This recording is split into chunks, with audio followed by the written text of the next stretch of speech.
এই গৰু তই গৰু হৈ থাকিবি নেকি? আমাৰ জ্ঞান নাই বুলি এনে আমাক উদাহৰণ দি নাথাকে বুজিছ।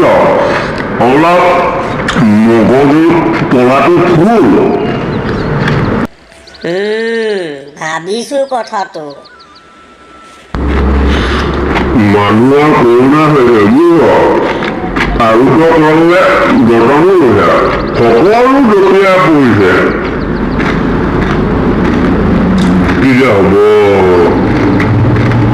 চব মানুহবোৰৰ কাৰণে হৈছে। চৰকাৰখনে বৰ কাৰা SOP উলিয়াইছে, বৰ ভাল হৈছে। এইকেইদিন মানুহবোৰক খুব পিটিছে। আমাৰ ৰাজত্ব হৈছে, ৰাজত্ব। য'তেই মন গৈছে ত'তেই আছো, য'তেই মন গৈছে ত'তেই শুইছো, য'তেই মন গৈছে ত'তেই খাইছো। আমাৰহে সাধ্য জ্ঞান নাই। মানুহবোৰক খুব পিটিছে। এই কাণ্ডহীন মানুহবোৰৰ বাবে বুজিছ, দেখিছনে মাস্ক পিন্ধে নাকটো উলিয়াই। চালা সামাজিক দূৰত্বৰ কথা পাহৰি গৈছে। সেইবোৰ বাদ দে বুজিছ। আমাৰ যদি হয় কোনে যতন ল'ব ভাবি চাচোন। কি হ'ব আমাৰ? কোনে আলপৈচান ধৰিব? এনে আমাৰ প্ৰতি মৰম কমি গৈছে মানুহবোৰৰ।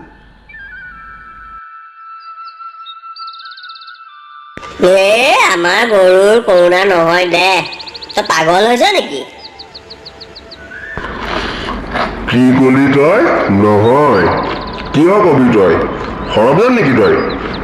গেৰাণ্টি নাই বাপু, আমাৰো হৈ যাবলৈ আছে। শুনিছো বোলে গংগা নদীৰ ওপৰেদি কৰোণাত মৰা মানুহৰ মৰাশৌতি আহিছে। আমাৰ এনে হবলৈ হলে কি হব তই ভাবি চাইছনে? ভাবিলে মোৰ বুকুখন কিবা বিষাই যায় হেৰাও বৰ ভয় লগা হ'ব আমাৰ যদি হৈ যায় ন।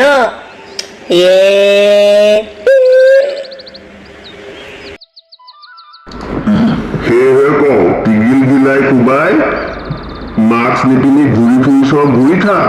আওকাণ মৰা মানুহবোৰতকৈ মাস্ক পিন্ধি আমি গৰুবোৰে কৰোণামুক্ত হৈ বুদ্ধিৰ পৰিচয় দিওঁ বুজিছ। তই ঠিক কৈছ। এনে কৰিলে আমাৰ জ্ঞান নাইকিয়া গৰু বুলি কোনো মানুহে আমাক উদাহৰণ দিব নোৱাৰিব। আজিৰ পৰা মই মাস্ক পিন্ধিম। আহিলে গৰুৰ হুচ, কৰোণা হ'ব বেহুচ।